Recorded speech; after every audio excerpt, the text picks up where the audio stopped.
Salut les amis, salut tout le monde et bienvenue une fois de plus sur votre chaîne d'information préférée, Club Info. Aujourd'hui, on s'étape pour une nouvelle note d'information du côté du Sénégal où nous avons une information que nous avons omis de vous présenter hier. Il s'agit d'une grosse manifestation qui a eu lieu hier dans le pays entre les forces de l'ordre et les populations civiles. En effet, ce samedi, le quartier Ouakam à Dakar a été théâtre de vives tensions alors que les jeunes membres du mouvement Momelou Ouakam sont descendus dans les rues pour protester contre l'attribution de terrain aux joueurs de l'équipe nationale de football.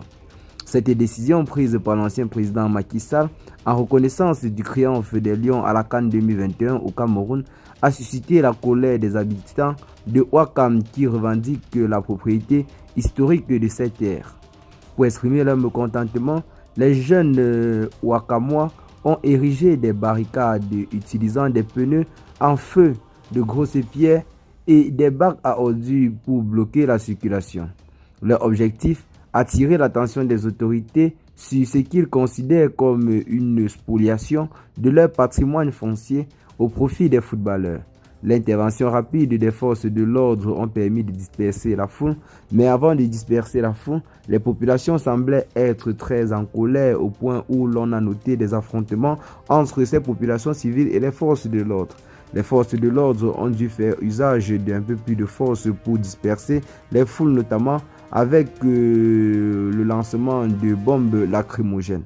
Eh bien les amis, la journée du samedi 10 août dernier dans le pays, notamment du côté du Sénégal, a été véritablement mouvementée par cette grande manifestation qui jusqu'à présent a un bilan très lourd sur le plan matériel, notamment dans la capitale Dakar. Donc plusieurs manifestants se sont versés dans les rues pour protester contre l'attribution de leur terrain par le président de la République, notamment l'ancien président Macky Sall, aux footballeurs. Eh bien les amis, tel est en quelque sorte le contexte de la journée du samedi 10 août dernier du côté du Sénégal. Revenons également à plusieurs autres actualités qui ont marqué la semaine dans le pays. Nous allons commencer avec le poste de l'ambassadeur ukrainien du côté du Sénégal qui a véritablement agité l'actualité sociopolitique dans la sous-région.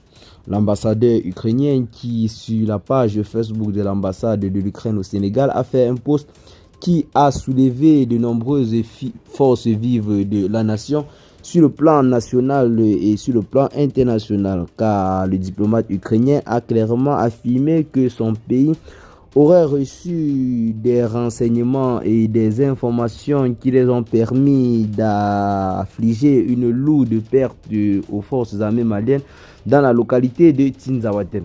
Pour ceux qui ont suivi les récents événements, notamment les informations de ces derniers jours du côté du Mali, vous avez certainement entendu parler de cet affrontement entre les forces armées maliennes et les forces rebelles du groupe Touareg dans la localité de Tinzaouaten, à quelques kilomètres de Kidal, notamment au niveau de la frontière avec l'Algérie, où nous avons des forces armées maliennes qui malheureusement sont tombées sur une embuscade de ces rebelles-là. Et ces rebelles-là, dans la soirée, ont en quelque sorte manifesté leur victoire. Et une victoire qui, selon eux, a été rendue possible grâce à l'appui des forces ukrainiennes, notamment du gouvernement ukrainien qui aurait fourni du renseignement à ces rebelles. Une information que vient confirmer par la suite de l'ambassadeur de l'Ukraine du côté du Sénégal via un post sur les réseaux sociaux. Un post qui a suscité de nombreuses tensions sur la scène internationale où celui-ci a même été interpellé même par le gouvernement sénégalais. Le gouvernement sénégalais qui a juste réagi en interpellant ce dernier à plus de retenue. Une réaction du gouvernement sénégalais jugée très légère par plusieurs observateurs de la situation sociopolitique du côté de l'Afrique. Plusieurs panafricains ont trouvé que le diplomate ukrainien a véritablement débordé les bornes et que la sanction la plus plausible qui pourrait lui être attribuée est tout simplement le renvoi de ce dernier dans son pays, donc l'expulsion de ce diplomate du territoire sénégalais. Mais jusqu'à présent, il est toujours sur le territoire sénégalais et a juste été interpellé par les autorités du pays. Tandis que nous avons le Mali et le Niger qui ont immédiatement rompu leur lien diplomatique avec ce pays dirigé par Volodymyr Zelensky.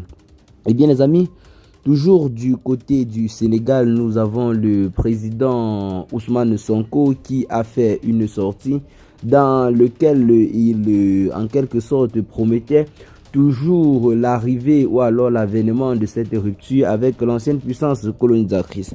Tandis que les voyages et les manifestations de son filleul, notamment le président de la République, Bassirou Diomaye Faye, semblent clairement montrer le contraire, car plusieurs personnes pensent déjà que celui-ci aurait même trahi le peuple sénégalais et le peuple africain vu ses tractations à la tête du Sénégal ces derniers jours, notamment avec les nombreuses audiences accordées par le président de la République, Bassirou Diomaye Faye, notamment à plusieurs personnes qui, du côté de l'Afrique, ne sont pas blancs en ce qui concerne le néocolonialisme.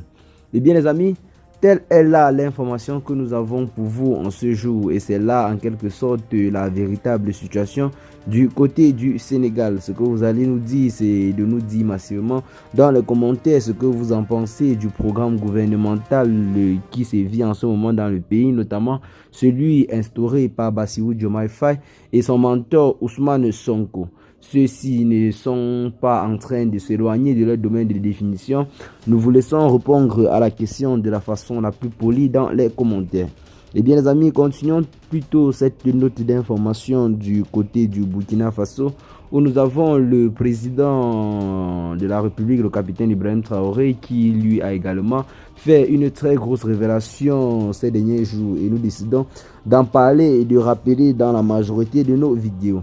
Il s'agit bel et bien de cette tentative de déstabilisation qui a été stoppée net grâce à la vigilance des forces de l'ordre ainsi que la bonne coopération entre l'armée et les populations.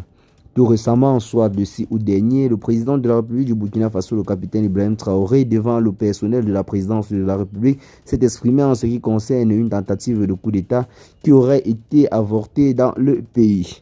Le capitaine Ibrahim Traoré n'a pas donné trop de détails, mais il a laissé clairement comprendre que ce coup d'État avait été comploté depuis l'Occident, en complicité avec plusieurs pays voisins, également avec plusieurs personnes vivant du côté du Burkina Faso, notamment des militaires au sein de l'armée.